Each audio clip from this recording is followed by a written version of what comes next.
पर है कहने के प्रागैतिहासिक काल का अर्थ क्या होता है। तो आपने ये शब्द बहुत सुना होगा साथियों, लेकिन इसका अर्थ अगर आपको नहीं पता है तो मैं आपको बता देता हूं। देखिए वो समय जिसका कोई ऐतिहासिक लिखित ब्यौरा नहीं होता है उसको कहा जाता है प्रागैतिहासिक काल, इसलिए आंसर आपका ऑप्शन नंबर बी हो जाएगा। वास्को डी गामा कहां का यात्री था आपसे पूछा जा रहा है, तो ये तो साथियों पुर्तगाल का यात्री था, आंसर जिनका ऑप्शन नंबर सी है तो बिल्कुल सही है। उसके बाद देखिए करके संविधान में कितने वर्ष तक के बच्चों के लिए निःशुल्क एवं अनिवार्य शिक्षा की व्यवस्था की गई है, तो अगर आपका जवाब ऑप्शन नंबर डी है यानी कि 6 से 14 वर्ष तक के बच्चों के लिए निःशुल्क और अनिवार्य शिक्षा की व्यवस्था की गई है, तो आपका जवाब बिल्कुल सही है। कह रहे कि बांग्लादेश एक स्वतंत्र राष्ट्र साथियों कब बना था आपसे पूछा जा रहा है, तो आप लोग याद रखेंगे 1971 में। क्या 1971 में बांग्लादेश एक स्वतंत्र राष्ट्र बना था। नेक्स्ट नंबर का सवाल है कह रहे कि 42वें संवैधानिक संशोधन द्वारा भारतीय संविधान की प्रस्तावना में निम्नलिखित में से विशेषता जोड़ी गई थी। तो धर्मनिरपेक्षता मैं कहूंगा बिल्कुल साथियों इस सवाल का आपका जवाब जो जाएगा वो ऑप्शन नंबर ए हो जाएगा, है ना। धर्मनिरपेक्षता शब्द साथियों जोड़ा गया था, ये आपको याद रखना है संविधान की प्रस्तावना में, कब 42वें संवैधानिक संशोधन के द्वारा। उसके बाद देखिए कह रहे कि सांप्रदायिकता का अर्थ क्या होता है, तो अगर आपके एग्जाम में आ जाए तो क्या इसका मतलब मित्रता होता है, नहीं। क्या इसका मतलब धर्म के आधार पर सामाजिक विभाजन होता है, सांप्रदायिकता का मतलब मैं कहूंगा बिल्कुल सही, आंसर आपका जो जाएगा वो ऑप्शन नंबर बी हो जाएगा। उसके बाद देखिए साथियों 2011 की जनगणना के अनुसार महिला साक्षरता दर कितनी थी, यानी कि 2011 की जब जनगणना हुई थी तो लगभग महिला साक्षरता दर जो थी वो 65% थी, इसलिए सही जवाब आपका ऑप्शन नंबर बी होगा। साथियों जो क्वेश्चंस मैं आपको करवा रहा हूं, आपको समझा रहा हूं, पढ़ा रहा हूं, ये कहीं ना कहीं आपके मनोमस्तिष्क में स्टोर होते जा रहे हैं और इनका फायदा आपको जब देखने को मिलेगा जब एग्जाम हॉल में कंप्यूटर पर ये क्वेश्चंस आपके सामने होंगे। तो इसलिए बस आपको पूरे ध्यानपूर्वक इन क्वेश्चंस को देखते जाना है, ये कैसे आपके मनोमस्तिष्क में फीड हो जाएंगे ये आपको भी साथियों नहीं मालूम पड़ेगा। चलिए उसके बाद देखिए भारतीय राष्ट्रीय कांग्रेस के संस्थापक कौन थे, तो साथियों ए.ओ. ह्यूम की अगर बात करें तो यही तो भारतीय राष्ट्रीय कांग्रेस के संस्थापक थे। उसके बाद देखिए भारत में चुनाव की सबसे छोटी इकाई क्या है,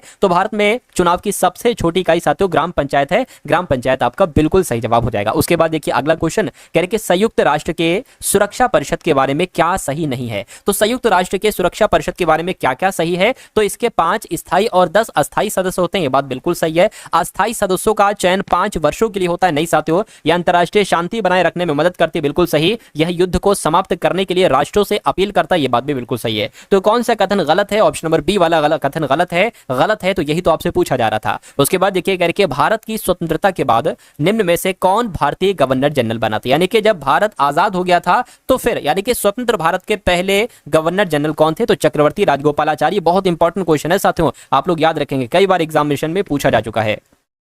चलिए उसके बाद देखिए साथियों यहां पर अगर हम लोग बात करें, देखिए अस्थाई सदस्यों के चयन के, है ना, क्या लिखा हुआ, अस्थाई सदस्यों का चयन 5 वर्षों के लिए किया जाता है, मैं कहूंगा नहीं, सिर्फ 2 वर्ष के लिए किया जाता है, यानी कि संयुक्त राष्ट्र के सुरक्षा परिषद के सदस्यों का, अस्थाई सदस्यों का जो कार्यकाल होता है वो 2 वर्ष का होता है। नेक्स्ट नंबर का क्वेश्चन आपकी स्क्रीन पर है, आपसे पूछा जा रहा है कि गुट निरपेक्ष आंदोलन की स्थापना से कौन नहीं जुड़े थे। देखिए पंडित जवाहरलाल नेहरू जुड़े थे, बिल्कुल, मार्शल टीटो भी जुड़े थे, कर्नल नासिर भी जुड़े थे, लेकिन बेनजीर भुट्टो नहीं जुड़ी थी, इसलिए आंसर आपका जाएगा बी के साथ। किन कारणों के आधार पर भारत में व्यक्ति मत अधिकार का प्रयोग नहीं कर सकता, तो कुल मिला के यहां पर अगर साथियों बात करें मानसिक रूप से विकृत, गरीबी रेखा से नीचे, वयस्क, विकलांग, तो किन कारणों के आधार पर मानसिक रूप से विकृत जो होता है ना, वो भारत में वो व्यक्ति भारत में अपने मत अधिकार का प्रयोग नहीं कर सकता, क्यों, क्योंकि वो मानसिक रूप से विकृत है। उसके बाद देखिए अगला सवाल करके भारत में अभियुक्त को दी गई फांसी की सजा को निरस्त करने का अधिकार किसके पास होता है, तो यह अधिकार तो सिर्फ और सिर्फ राष्ट्रपति के पास होता है, आंसर आपका सी होगा। उसके बाद देखिए ब्रिटिश प्रधानमंत्री ग्रेनविले ने स्टॉप एक्ट किस वर्ष में पारित किया था, तो साथियों पता 1765, इन्होंने 1765 में प्रधानमंत्री ग्रेनविले ने स्टॉप एक्ट को पारित किया था, आंसर आपका ऑप्शन नंबर ए होगा। रॉलेट एक्ट का पारित किया गया, तो ये बात तो आप सभी लोग जानते हैं कि 1919 में साथियों रॉलेट एक्ट को पारित किया। अगला देखिए करके राजा राममोहन राय ने किस सामाजिक बुराई को खत्म करने के लिए संघर्ष किया था, तो इन्होंने जो काम किया था साथियों वो सती प्रथा पर काम किया था, सती प्रथा के उन्मूलन के लिए, इस पर रोक लगाने के लिए राजा राममोहन राय ने काम किया था। भारत में पुर्तगाल उपनिवेश की स्थापना, भारत में पुर्तगाल उपनिवेश की राजधानी गोवा को बनाने वाले व्यक्ति थे, तो इनका नाम साथियों क्या था, अल्फांसो डी अल्बुकर्क इनका नाम था, और भारत में पुर्तगाल उपनिवेश की राजधानी गोवा को बनाने वाले ये व्यक्ति थे, इन्होंने ही साथियों ये काम किया था। उसके बाद देखिए अगला क्वेश्चन आपकी स्क्रीन पर है, कह रहे कि अंग्रेजी सरकार द्वारा किस ईस्वी में सूती वस्त्रों पर आयात कर हटा दिया गया था, तो ये काम 1881 में हुआ था, यानी कि अंग्रेज सरकार के द्वारा 1881 में सूती वस्त्रों पर आयात कर हटा लिया गया था। नेक्स्ट नंबर का सवाल है, आपसे कहा जा रहा है कि मध्यकालीन समय यानी कि कब से लेकर कब तक शताब्दी तक रहा, यानी कि मध्यकालीन समय जो था ये 8वीं शताब्दी से लेकर 16वीं शताब्दी तक रहा, इसलिए आंसर आपका जाएगा ऑप्शन नंबर बी के साथ, ये आप लोग याद रखेंगे।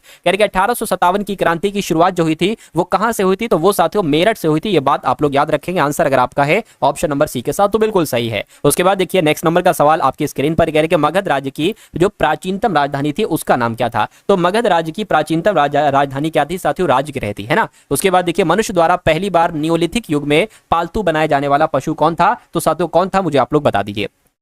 तो क्या कुत्ता था, मैं कहूंगा बिल्कुल सही जवाब। अगर आपका कुत्ता आंसर है तो बिल्कुल सही हो जाएगा। मुगल काल का पतन शुरू हुआ था, यानी कि कब से मुगल काल का पतन शुरू हो गया था, तो जब आधुनिक काल जैसे ही शुरू हुआ था। आधुनिक काल की अगर बात करें, है ना, मुगल काल का पतन शुरू हो गया था आधुनिक काल से। उसके बाद देखिए न्यूलिथिक का अर्थ क्या होता है मुझे बताइए। तो न्यूलिथिक की अगर बात करें, न्यू मतलब नया, तो नया कहां पर लिखा, ऑप्शन नंबर सी में लिखा हुआ है नव पाषाण काल या न्यूलिथिक, बात एक ही है। उसके बाद देखिए विश्व पर्यावरण दिवस की अगर बात करें कब मनाया जाता है, तो 5 अक्टूबर, 5 जुलाई, 5 जून, बिल्कुल सही जवाब। 5 पर्यावरण के जैविक और अजैविक घटकों के अंतर्गत का अध्ययन को क्या कहा जाता है, तो इस अध्ययन की अगर बात करें इसको ही पारिस्थितिकी कहा जाता है। ये बहुत इंपॉर्टेंट क्वेश्चन है साथियों, इसको क्या कहा जाता है, इसको पारिस्थितिकी कहा जाता है। जल प्रपात का निर्माण इनमें से किस कारक द्वारा होता है, तो जल प्रपात का निर्माण जो होता है साथियों वो एक तरीके से नदी द्वारा होता है, नदी। ऑप्शन नंबर ए आपके इस क्वेश्चन का बिल्कुल करेक्ट आंसर है। उसके बाद देखिए अगला क्वेश्चन, यानी कि बिंदु, यानी कि वो बिंदु जहां भूकंप की उत्पत्ति होती है उसको क्या कहा जाता है, तो उसको साथियों पता, भूकंप केंद्र कहा जाता है जहां भूकंप की उत्पत्ति होती है। इसलिए आंसर आपका जो जाएगा वो ऑप्शन नंबर बी हो जाएगा। उसके बाद देखिए कह रहे कि ज्वालामुखी के मुख को क्या कहा जाता है, तो क्या केंद्र कहते हैं, शंकु कहते हैं, ज्वालामुखी कहते हैं, नहीं साथियों उसको क्रेटर कहा जाता है। किसको, ज्वालामुखी के मुख को क्रेटर कहा जाता है। निम्न में से कौन सा पुनर्वैकृत संसाधन नहीं है, तो कौन सा साथियों नहीं है, ये आपसे पूछा जा रहा है। पुनर्नवीनीकृत संसाधन नहीं है, तो देखिए सौर ऊर्जा है, बिल्कुल है। उसके अलावा वन्य प्राणी है और वन भी है, लेकिन लौह अयस्क नहीं है। अब नहीं है साथियों, तो यही आपका आंसर हो जाएगा। भारत के पश्चिमी तट पर स्थित राज्य कौन सा राज्य जिसकी तट रेखा सबसे लंबी है, वो राज्य कौन सा है आपसे पूछा जा रहा है। तो ये तो आपको मैंने कई बार बताया है कि गुजरात राज्य की तट रेखा सबसे लंबी है। राइट आंसर जिनका ऑप्शन नंबर डी के साथ है तो बिल्कुल सही है। कह रहे कि जैविक संसाधन का एक उदाहरण इसमें से मुझे बताइए। तो जैविक संसाधन की अगर बात करें तो वन क्या है, वन एक जैविक संसाधन ही तो है ना। चलिए कह रहे कि वो जानवर जो पेरियार राष्ट्रीय उद्यान के संरक्षण में है वो जानवर कौन सा है, तो अगर बात करते हैं क्या वो हाथी है, मैं कहूंगा बिल्कुल सही जवाब। हाथी राष्ट्रीय, है ना, पेरियार राष्ट्रीय उद्यान के संरक्षण में है, आंसर आपका भी होगा। भूकंप से संबंधित अध्ययन को क्या कहा जाता है, तो साथियों सिस्मोलॉजी कहा जाता है। क्या कहा जाता है, सिस्मोलॉजी कहा जाता है भूकंप से संबंधित अध्ययन को। उसके बाद देखिए हाल ही में किसने सुरक्षित अंतरराष्ट्रीय यात्रा के लिए चिप आधारित ई पासपोर्ट शुरू किया है। तो अब आपके इंपॉर्टेंट करंट अफेयर के क्वेश्चन शुरू हो चुके हैं। तो अपने देश भारत ने ही सुरक्षित अंतरराष्ट्रीय यात्रा के लिए चिप आधारित ई पासपोर्ट शुरू किया है। उसके बाद देखिए किस भारतीय खिलाड़ी ने टेस्ट क्रिकेट से संन्यास की घोषणा कर दी है, तो मैं कहूंगा रोहित शर्मा इनका नाम है, और रोहित शर्मा ने, ये भारत के खिलाड़ी हैं, इन्होंने टेस्ट क्रिकेट से संन्यास की घोषणा कर दी है। फ्रेडरिक मर्ज किस देश के नए चांसलर साथियों नियुक्त हुए हैं, तो ये जर्मनी देश के नए चांसलर नियुक्त हुए हैं, आंसर आपका सी होगा। जारी मानव विकास सूचकांक 2025 में कौन सा देश शीर्ष पर रहा है, तो मैं कहूंगा आइसलैंड शीर्ष पर रहा है। मानव विकास सूचकांक 2025 में आइसलैंड देश शीर्ष पर रहा, ये भी इंपॉर्टेंट क्वेश्चन है, आपके एग्जाम में आएगा। अगला देखिए करके सुदीरमन कप 2025 ये किस देश ने जीता, तो ये तो साथियों चीन ने जीता है। अभी हाल फिलहाल में सुदीरमन कप 2025 किस देश को दिया गया है, चीन देश को दिया गया। नेक्स्ट नंबर का सवाल है, कह रहे कि किसने प्रवासी बच्चों को शिक्षित करने के लिए ज्योति योजना शुरू की है, तो ज्योति योजना केरल राज्य के सरकार के द्वारा शुरू की गई है। मैं कहूंगा बिल्कुल केरल राज्य सरकार के द्वारा ज्योति योजना शुरू की गई, इसमें प्रवासी बच्चों को शिक्षा दी जाएगी। उसके बाद देखिए कहां पहला भूतापीय उत्पादन कुआं खोदा गया है, तो ये साथियों किस राज्य में किया गया है, ये अरुणाचल प्रदेश में किया गया। मैं कहूंगा बिल्कुल आपका आंसर जो जाएगा वो ऑप्शन नंबर सी हो जाएगा। किसे अखिल भारतीय फुटबॉल महासंघ पुरस्कार 2025 में वर्ष का सर्वश्रेष्ठ खिलाड़ी चुना गया है, तो ये साथियों सुभाषिष बोस को चुना गया और सौम्या गुगुलोत को चुना गया है, इसलिए आंसर आपका जाएगा ऑप्शन नंबर सी के साथ। नेक्स्ट नंबर का क्वेश्चन है, कह रहे कि marshal of the year force Arjun Singh memorial hockey tournament 2025 का छठा संस्करण जो है ना, ये कहां पर आयोजित किया गया है, तो ये साथियों चंडीगढ़ में आयोजित किया गया है, ये भी आप लोग को याद रखना है। उसके बाद देखिए किस देश के विदेश मंत्री अब्बास अरागची ये 2 दिन के भारत के दौरे पर नई दिल्ली पहुंचे, तो ये साथियों ईरान के हैं, है ना, ईरान के विदेश मंत्री हैं अब्बास अरागची इनका नाम है, और ये भारत में नई दिल्ली पर 2 दिन के दौरे पर पहुंचे हैं। उसके बाद देखिए अगले नंबर का सवाल आपकी स्क्रीन पर है ना, आपसे पूछा जा रहा है साथियों अंतरराष्ट्रीय समुद्री रक्षा प्रदर्शनी 2025 में भाग लेने के लिए INS किल्टन कहां पहुंचा है, तो ये सिंगापुर पहुंचा है, सिंगापुर आपका राइट आंसर हो जाएगा। उसके बाद देखिए कह रहे कि किस राज्य सरकार ने हेसरघट्टा चारागाह संरक्षण रिजर्व को अधिसूचित किया है, तो यहां पर आपका जवाब जो जाएगा वो कर्नाटक होगा, यानी कि कर्नाटक राज्य सरकार ने हेसरघट्टा चारागाह संरक्षण रिजर्व को अधिसूचित किया है। उसके बाद देखिए किस राज्य सरकार ने हेसरघट्टा चारागाह संरक्षण रिजर्व को अधिसूचित किया है, तो ये तो अभी मैंने आपको बताया था कर्नाटक राज्य सरकार आपका आंसर होगा।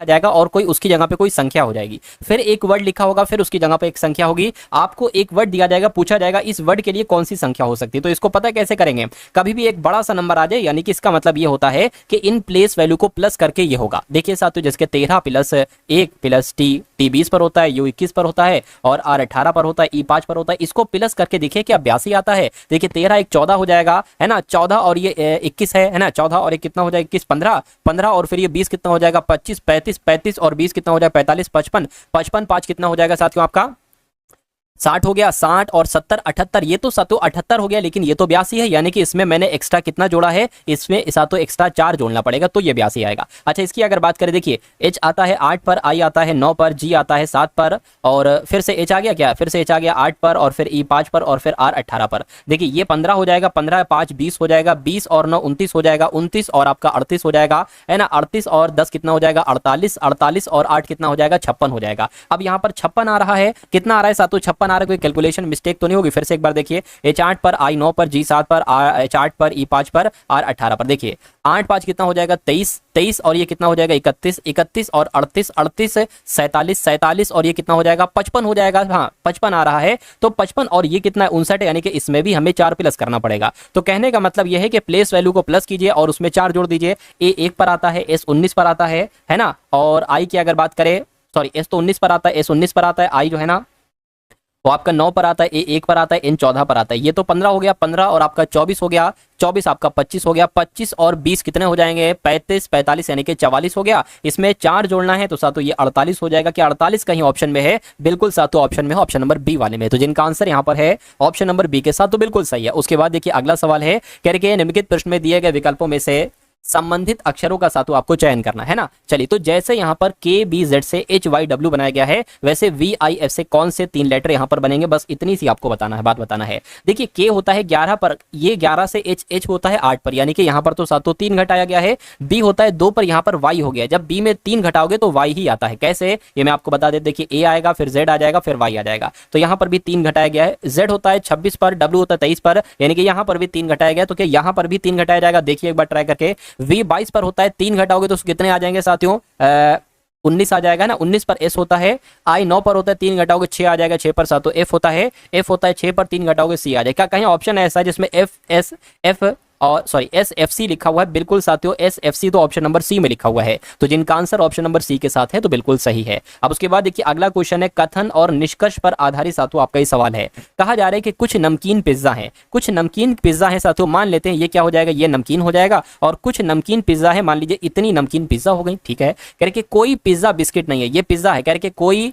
पिज्जा जो है ना साथियों क्या बिस्किट नहीं हो सकता, ठीक है, कोई पिज्जा बिस्किट नहीं होगा, तो कोई बिस्किट भी पिज्जा नहीं हो सकता, है ना, और कुछ नमकीन भी बिस्किट नहीं हो सकते। चलिए अब निष्कर्ष पढ़ते हो, देखते हैं कौन सा सही है, कौन सा साथियों यहाँ पर गलत है। चलिए, यानी कि कोई बिस्किट नमकीन नहीं है, कोई बिस्किट नमकीन नहीं है, कोई बिस्किट नमकीन नहीं है ना, कोई बिस्किट नमकीन, ये तो बात गलत हो जाएगी। इतना देखिए, इतने के बारे में हमें नहीं पता, ये बिस्किट हो भी सकते, ये नमकीन, और नहीं भी हो सकते। हमें इतना बताया गया है कि कुछ नमकीन बिस्किट नहीं, लेकिन यहाँ पर तो कह रहे हैं कि कोई बिस्किट नमकीन नहीं है, तो इसलिए ये आपका गलत हो जाएगा। कोई बिस्किट पिज्जा नहीं है, कोई बिस्किट पिज्जा नहीं, ये बात मैंने आपको बताई थी। कोई पिज्जा बिस्किट नहीं हो सकता, तो कोई बिस्किट भी पिज्जा नहीं हो सकता, ये बिल्कुल सही है दूसरा वाला। कुछ पिज्जा बिस्किट नहीं है, हाँ कुछ पिज्जा है ना, कुछ पिज्जा बिस्किट नहीं है। जब कोई पिज्जा बिस्किट नहीं हो सकता तो कुछ पिज्जा भी बिस्किट नहीं हो सकता, ये भी बिल्कुल सही है। यानी कि कथन आपका, निष्कर्ष आपका दूसरा और तीसरा वाला बिल्कुल सही है। इसलिए ऐसा कहां पर लिखा हुआ है, ऐसा आपका ऑप्शन नंबर बी में लिखा हुआ है, तो ये क्या होगा, ये आपके सवाल का बिल्कुल सही और सटीक जवाब हो जाएगा। उसके बाद देखिए अगला सवाल है, ये एक सीरीज टाइप का क्वेश्चन है। इस सीरीज टाइप के क्वेश्चन को साथों आपको सही करना है। जैसे कि एक 4 है ना, 4 भुजाओं वाली आकृति है। अब यहाँ पर 4 भुजाएं तो है, लेकिन एक भुजा ऐड कर दी गई है, 5 कर दी गई है। फिर यहाँ पर साथियों 6 भुजा कर दी गई हैं, और फिर यहाँ पर 7 भुजा कर दी गई हैं। तो अब यहाँ पर साथियों ये चीजें तो बनेंगी, ये भी बनेगा, ऐसे बनेगा, ये भी बनेगा, लेकिन यहाँ पर एक भुजा बढ़ा दी जाएगी। तो ऐसा कहाँ पर आपको साथियों देखने को मिल रहा है? मैं कहूंगा ऐसा तो मुझे ऑप्शन नंबर बी में देखने को मिल रहा है। तो इस सवाल का जवाब आपका जो जाएगा वो ऑप्शन नंबर बी हो जाएगा। साथियों आपके एग्जाम में ऐसे ही क्वेश्चन पूछे जाएंगे, इसलिए आपको बहुत अच्छे तरीके से इन सवालों के जवाबों को देना है। चलिए तो अब बात करते हैं साथियों, यहाँ पर क्या है, ये कुछ नहीं, ये और लिखा होगा, जैसे यहाँ सब और लिखा है ना, वैसे ये भी और लिखा होगा। खैर चलिए, कह रहे दिए गए विकल्पों में से 2 संख्याओं को आपस में बदलने पर निम्नलिखित में से सही क्रम में समीकरण क्या होगा? 5 - 3 × 0 + 1 = 2।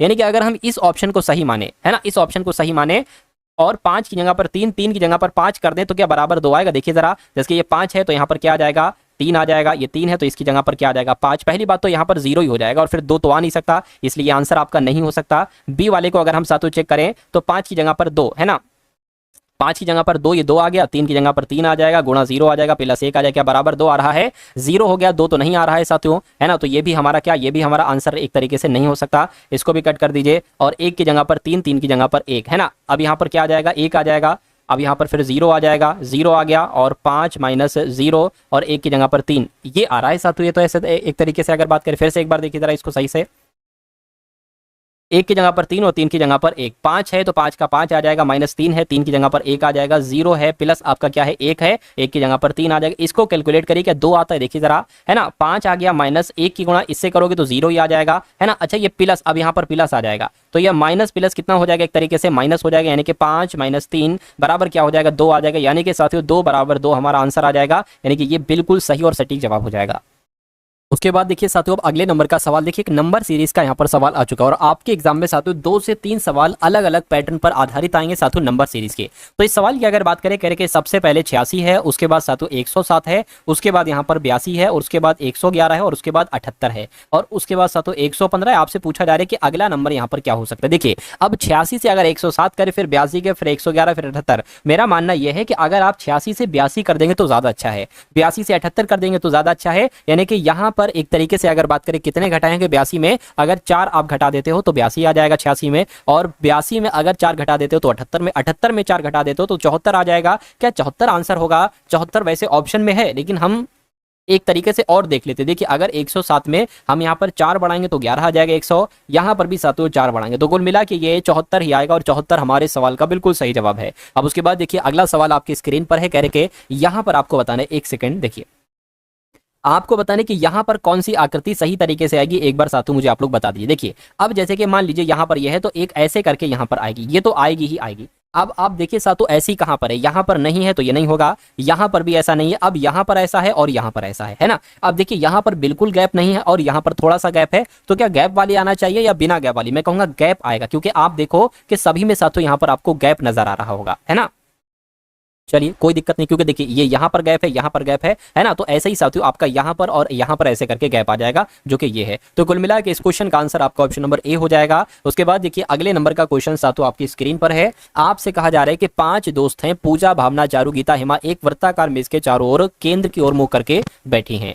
चारू भावना की पड़ोसी ने, देखिए कितने लोग हैं, 5 दोस्त हैं, तो 1 2 3 4 और एक साथ, तो यहाँ पर हम 5 बना लेते हैं, है ना। चलिए तो कहने के चारू भावना की पड़ोसी नहीं है, चारू भावना के आसपास नहीं बैठेगी, भावना हेमा के बाईं ओर दूसरे स्थान पर बैठी है, गीता भावना और हेमा की पड़ोसी है। तो गीता जो है ना भावना और हेमा की पड़ोसी है, भावना के ठीक दाएं कौन बैठा है? अगर हम यहाँ पर बात करें कि भावना जो है ना ये हेमा के बाईं ओर दूसरे स्थान पर बैठी है, तो अगर मान लीजिए हेमा को हम कहीं पर भी बैठा दें, हेमा को मान लीजिए हम यहाँ पर बैठा दें, तो सभी का मुंह केंद्र की ओर है, तो हेमा का बायां क्या हो जाएगा साथियों, हेमा का बायां ये हो जाएगा। तो बाईं ओर दूसरे स्थान पर कौन बैठी है? भावना, यानी कि भावना यहाँ पर बैठी होंगी। उसके बाद देखिए कह रहे कि गीता जो है ना ये भावना और हेमा की पड़ोसी है, तो गीता जो है ना ये भावना यानी कि भावना की भी पड़ोसी है, गीता जो है भावना की भी पड़ोसी और हेमा की भी पड़ोसी, यानी कि गीता यहाँ पर बैठेंगी, ठीक है कोई दिक्कत नहीं। उसके बाद देखिए यहाँ पर एक लाइन और बची करके, भावना की पड़ोसी नहीं है चारू, तो भावना की पड़ोसी चारू, यानी कि चारू यहाँ पर नहीं बैठेंगी, तो चारू यहाँ पर बैठेंगी। तो 5 लोग थे, 4 की पोजीशन हो चुकी है, एक बची है पूजा बची, तो जाहिर सी बात है पूजा यहाँ पर बैठेंगी।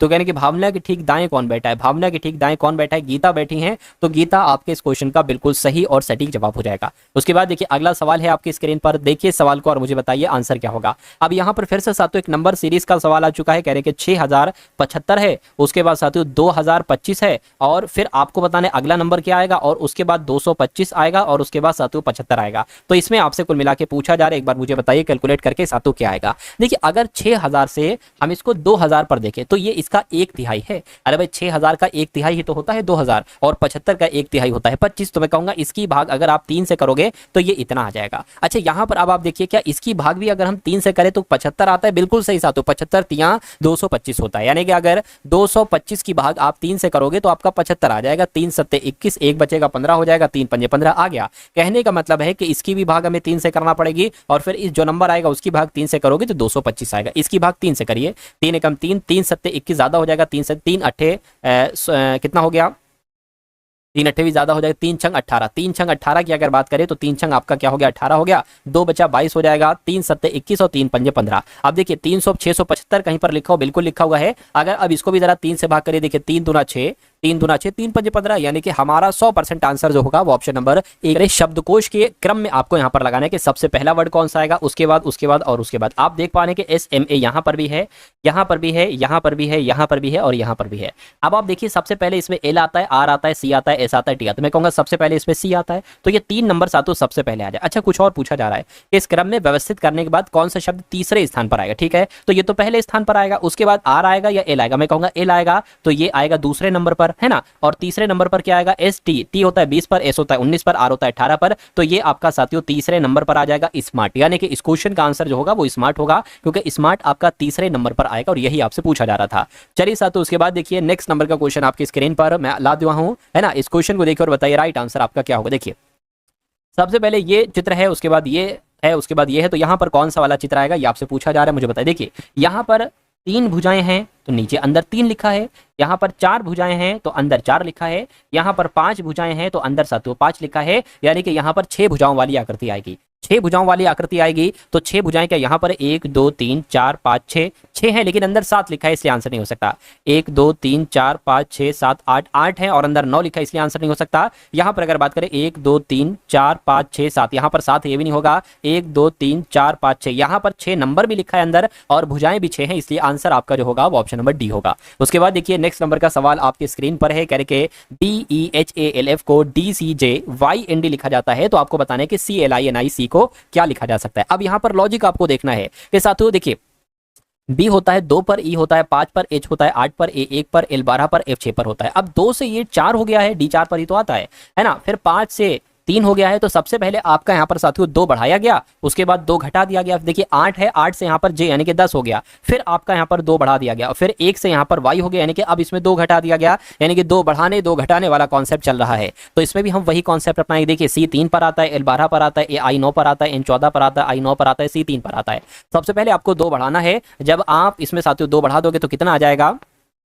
5 आ जाएगा। 5 और इसमें 2 घटाओगे 10 आएगा, 2 बढ़ाओगे 11 आएगा, 2 घटाओगे 12 आएगा, 2 बढ़ाओगे 2 बढ़ाओ कितना आ जाएगा, 11 आ जाएगा, 2 घटाओगे 1 आ जाएगा। तो यहाँ पर अगर बात करें 5 पर क्या आता है साथियों E, 10 पर J, है ना, K 11 पर आता है और L जो है ना वो 12 पर L हो जाएगा, 11 पर साथियों क्या हो जाएगा, K हो जाएगा, A हो जाएगा, यानी कि EJK LKA ये सब कहाँ पर लिखा हुआ है, ऑप्शन नंबर डी में लिखा हुआ है। तो आपके इस क्वेश्चन का आंसर जो जाएगा वो ऑप्शन के MQ के बाद साथों SOO है, फिर QU है, फिर साथों WS है। तो अगले 2 लेटर आपको बताने कौन से होंगे। देखिए अब अगर बात करें ना, यहाँ पर हम लोग देखिए M 13 पर होता है, 13 में अगर आप कितने बढ़ाओगे तो S आ जाएगा। 13 में अगर कितने बढ़ाओगे साथियों तो यहाँ पर S आ जाएगा, फिर Q फिर तो माइनस हो गया, यानी कि लॉजिक नहीं लगेगा। एक काम करिए साथियों, M होता है 13 पर, Q होता है 17 पर, S होता है 19 पर, O होता है 15 पर, Q होता है 17 पर और U होता है 21 पर और W होता है 23 पर, S होता है साथियों 19 पर। तो इसको आपको कैलकुलेट करना है। देखिए इसमें अगर हम 13 में 4 बढ़ा देंगे तो 13 17 हो जाएगा। अब यहाँ पर हम साथियों अगर कितना बढ़ा दें, एक तरीके से 4 घटा दें तो ये हो जाएगा। यहाँ पर फिर हमें 4 बढ़ाना पड़ेगा और फिर साथियों हमें 4 घटाना पड़ेगा, यानी कि यहाँ पर जो आएगा वो 4 हमें बढ़ाना पड़ेगा। लेकिन सवाल पैदा होता है कि यहाँ पर नंबर कौन सा आएगा। देखिए इसमें कितना गैप है, 2 का गैप है। इसमें भी 15 में 2 बढ़ाया गया है, 21 में भी 2 बढ़ाया गया 23 होगा, 19 में 2 बढ़ाए जाएंगे तो 21 हो जाएगा, 21 हो जाएगा और 21 में 4 प्लस करोगे तो 25 हो जाएगा, यानी कि 21 की जगह पर साथियों U आएगा और 25 की जगह पर Y आएगा। तो ऑप्शन में कहीं U और Y लिखा हुआ है, मैं कहूंगा बिल्कुल U और Y लिखा हुआ है, ऑप्शन नंबर ए में लिखा हुआ है। तो जिनका आंसर ऑप्शन नंबर ए के साथ है, मैं कहूंगा आपका आंसर बिल्कुल सही और सटीक हो जाएगा भाई, बहुत बढ़िया, वेरी गुड क्लास। उसके बाद देखिए अगला सवाल है, कह रहे कि 6 मित्र हैं PQRST, ये एक U, ये कि वृत्ताकार मेज के चारों ओर केंद्र की ओर मुंह करके बैठे हैं। तो केंद्र की तरफ मुंह है, कितने लोग हैं, 6 लोग हैं, 1 2 3 4 5 और साथियों 6, है ना, इतने लोग हैं। ठीक है, तो P Q के ठीक दाईं ओर बैठा है, ठीक है, R और S के ठीक बीच में U बैठा है और S T के ठीक बाईं ओर बैठा है। देखिए हम वो लाइन सॉल्व करेंगे जिसमें हमें कॉमन मिलेगा। हम अगर इसको सॉल्व करेंगे तो P और Q आगे कहीं पर नहीं है, तो इस वाली लाइन को हम सॉल्व नहीं करेंगे, हम करेंगे इसको, क्योंकि इसमें हमें S यहाँ पर मिल रहा है और S हमें यहाँ पर भी मिल रहा है। तो इसको देखिए कह रहे कि R और S के ठीक बीच में U बैठा है। तो अगर हम साथियों मान लीजिए R को यहाँ पर बैठा ले और S को यहाँ पर बैठा ले, तो R और S के ठीक बीच में कौन है, U है, यानी कि U यहाँ पर बैठेगा। उसके बाद कह रहे हैं कि T के ठीक बाईं ओर बैठा है साथियों S, है ना। तो T अगर यहां पर हम बनाए तो T के ठीक बाईं ओर बैठ जाएगा साथियों S, है ना, ये इधर हो जाएगा, क्योंकि सभी का मुंह बाहर की तरफ है, अंदर की तरफ नहीं भाई साहब, बाहर की तरफ है लिखा हुआ है। तो T का बायां हो जाएगा S, ठीक है, कोई दिक्कत नहीं। अच्छा अब ऊपर वाली लाइन को देखिए करके Q के ठीक है दाईं ओर बैठा है P, तो Q के ठीक है ना, Q के ठीक दाएं की अगर बात करें तो क्यू यहाँ पर आ जाएगा, क्यू के ठीक है दाएं कौन बैठेगा, पी, यानी कि पी यहाँ पर आ जाएगा। तो अब सवाल पूछा जा रहा है टी के विपरीत पर कौन बैठा है, टी यहाँ पर बैठा है, टी के विपरीत साथियों आर बैठा है, तो आर आपके इस क्वेश्चन का बिल्कुल सही आंसर है। तो यदि कुल मोबाइलों के 75% मोबाइल 20% की हानि पर बेचे जाते हैं और शेष मोबाइल 30% के लाभ पर बेचे जाते हैं तो कुल हानि होगी, कितनी हानि होगी आपसे पूछा जा रहा है। देखिए अगर कुल मोबाइल के 75% मोबाइल 20% की हानि पर बेचे जाते हैं, मान लीजिए कुल मोबाइलों की संख्या कितनी है साथियों, कुल मोबाइलों की संख्या मान लेते हैं अगर साथियों 100 है ना, 100 है, चलिए कोई दिक्कत नहीं है। उसके बाद लिखा हुआ है यदि कुल मोबाइलों के 75%, क्या साथियों 75% मोबाइल, मान लीजिए 75% मोबाइल 20% की हानि पर बेचे जाए, तो देखिए जरा 75 का 20% आखिर होता कितना है ना। चलिए 20 से कम 20, 20 पंजे हो जाएगा, 5 से कट करोगे तो यहाँ पर 5 से कम 5, 5 पंजे 25 हो जाएगा, यानी कि 15 मोबाइल जो है ना क्या कह सकते हैं साथियों 15% मोबाइल की अगर बात करें तो ये हानि पर बेचे जाते हैं। ठीक है, कोई दिक्कत नहीं है। उसके बाद लिखा हुआ है और शेष मोबाइल, देखिए 75% यहाँ हो गया, अब 25% ही तो बचा, यानी कि 25% के शेष मोबाइल के 30% मोबाइल लाभ पर बेचे जाते हैं, तो 25 का जरा 30% निकालिए, देखिए कितना होता है। तो 25 से कम 25, 25 चौक हो जाएगा, 4 से कट करोगे 4 कम 4, 4 सत्ते 28 हो जाएगा और पॉइंट लग के 4 पंजे 20 हो जाएगा, यानी कि 75% क्या साथियों, सॉरी 7.5% जो है ना मोबाइल ये लाभ पर बेचे जाते हैं, कह रहे हैं ना लाभ पर बेचे जाते हैं। तो कुल मिला के आपसे पूछा जा रहा है कि हानि कितनी हुई है। देखिए यहाँ पर हानि हुई है 15% की और यहाँ पर लाभ हुआ है 7.5% का, तो देखा जाए हमें हानि कितनी हुई, सिर्फ और सिर्फ 7.5% की तो हानि हुई। अरे भाई 15% की हानि यहाँ पर हो गई, लेकिन हमें यहाँ पर 7.5% का लाभ हो गया, तो कुल मिला के हानि जो होती है वो 7.5% की हानि होती है। आंसर आपका जाएगा ऑप्शन नंबर बी के साथ। अच्छा सवाल था, एक अच्छा कॉन्सेप्ट था ये। उसके बाद देखिए 66 नंबर का सवाल है, कह रहे 2 का 40 माइनस ब्रैकेट में 44 प्लस 2 माइनस 96, ये आपको कैलकुलेट करके बताने कितना होगा। देखिए 44 प्लस 2 आपके 46 हो जाएंगे, लेकिन 96 में से आपको 46 को घटाना होगा, है ना, तो 0 आ जाएगा और ये आपका 5 आ जाएगा, लेकिन जो नंबर आएगा वो माइनस का 50 आएगा क्योंकि बड़ी संख्या में माइनस लगा है ना। अच्छा अब इसको देखिए 2 और ऑफ का मतलब गुणा हो जाएगा और ये 40 हो जाएगा। अगर बात करते हैं यहाँ पर ये 80 आ जाएगा, माइनस माइनस आपका प्लस हो जाएगा, ये 50 आ जाएगा, तो 80 50 कितना होता है 130 होता है। 130 कहीं ऑप्शन में लिखा हुआ है, बिल्कुल लिखा है, ऑप्शन नंबर सी में लिखा हुआ है। उसके बाद देखिए नेक्स्ट नंबर का क्वेश्चन आपकी स्क्रीन पर है, आपसे क्या कहा जा रहा है देखिए और बताइए राइट आंसर क्या होगा। कह रहे 33% की छूट के बाद एक वस्तु 2546 रुपए में बेची जाती है, तो इसका अंकित मूल्य आपको बताना है। देखिए 33% की अगर छूट दी जा रही है ना, 33% की अगर साथों यहां पर अगर हम लोग बात करें छूट दी जा रही है तो वस्तु को 67% में बेचा जा रहा है। 33% की छूट के बाद इतने रुपए में बेची जाती है, यानी कि 67% में बेची जाती है, तो वो वस्तु 2546 रुपए की होती है। अंकित मूल्य बताइए, यानी कि 100% की वैल्यू क्या होगी।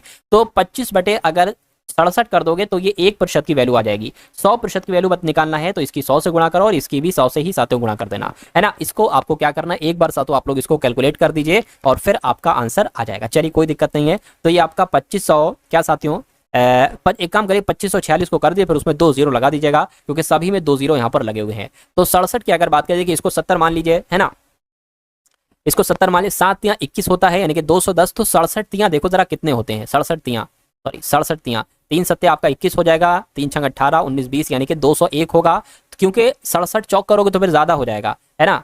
चलिए कोई दिक्कत नहीं। तो 67 तियां कितने हो गए, 201 हो गए। अब देखिए 6 आ गया और 3 आ जाएगा और यहाँ पर 5 आ जाएगा। अब 67 की गुणा किससे करोगे कि 536 हो जाए। तो देखिए जरा साथों किससे आप कर सकते हो, अगर 67 की गुणा 10 से कर दोगे फिर तो 670 हो जाएगा। तो 8 से करके देखो, 67 की गुणा 8 से 7 8 56 हो गया आपका, 6 छंग 36, 6 42 छठे 48, 48 5 हो गए 53 आपके। तो बिल्कुल सही साथियों, 8 कितना आ जाएगा 536 ही तो आ जाएगा, पूरा पूरा कट हो गया और डबल जीरो जो यहाँ पर थे वो यहाँ पर लग जाएंगे, यानी कि 3800 आपका बिल्कुल सही और सटीक चला जाएगा। यानी कि 33% की छूट के बाद एक वस्तु 2546 रुपए में बेची जाती है, तो वस्तु का अंकित मूल्य 3800 रुपए होगा। आंसर जिनका ऑप्शन नंबर बी है तो बिल्कुल सही है। चलिए साथ, तो उसके बाद देखिए अगले नंबर का सवाल आपकी स्क्रीन पर आ चुका है, देखिए और मुझे बताइए आंसर आपका क्या होगा। कह रहे कि एक मिश्रण है, इस मिश्रण में अम्ल भी है और पानी भी है। अगर अम्ल साथियों 4x है तो पानी का अनुपात 7x होगा। कह रहे कि इसमें 10 लीटर पानी मिलाया जाए तो अम्ल और पानी का अनुपात जो हो जाएगा वो 8:19 हो जाएगा। तो मिश्रण में अम्ल की मात्रा कितनी है। देखिए अगर यहाँ पर हम लोग बात करें इस मिश्रण में अम्ल की अगर बात करें 4x है और पानी की बात करें 7x है।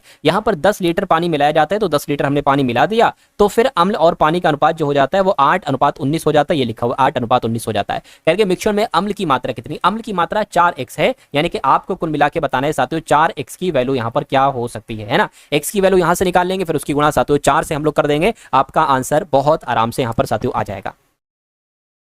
अब इसके साथों आप क्या करा सकते हैं, आप इसकी काम करिए साथियों, आप इसकी गुणा कराइए। इसके 19 स्टॉक की अगर बात करें साथियों 19 चौक आपके 76 हो जाएंगे, यानी कि यहाँ पर आपका क्या आ जाएगा 76x आ जाएगा, 76x आ गया। और अब 8 की गुणा 7 से 7 8 कितना हो जाएगा, 7 56x हो जाएगा, 56x हो गया, प्लस 8 की 10 से तो यहाँ पर क्या हो जाएगा 80 हो जाएगा। इतनी बात क्लियर है साथियों, यहाँ तक आपकी सारा कुछ समझ में आया है? अगर समझ में आया है तो बहुत अच्छी बात है। चलिए उसके बाद अगर यहाँ पर हम लोग बात करें, अब देखिए 76x यहाँ पर लिखा है, बराबर के उधर 56x है, बराबर के इधर आ जाएगा माइनस का आ जाएगा, बराबर क्या हो जाएगा 80 हो जाएगा। 76 में से 56 जाएगा, कितना बचेगा 6 में से 6 जाएगा, साथियों 0 बचेगा, 7 में से 5 जाएगा 2 बचेगा, यानी कि 20x बराबर 80 हो गया। तो x बराबर क्या आ जाएगा 4 आ जाएगा, 20 से कम 20, 20 चौक 80। तो कुल मिला के मैंने कहा था कि मिश्रण में अम्ल की मात्रा कितनी, अम्ल की मात्रा 4x है, तो 4x का मान आपको बताना है ना। x बराबर 4 है तो 4 गुणा 4 क्या हो जाएगा साथियों 16 हो जाएगा, यानी कि 16 लीटर आपके इस क्वेश्चन का। तो दोस्तों ये वीडियो आप लोगों को कैसी लगी कमेंट बॉक्स में ज़रूर बताएं। वीडियो अच्छी लगे तो वीडियो को लाइक करें और चैनल पर नए हैं तो चैनल को सब्सक्राइब करें।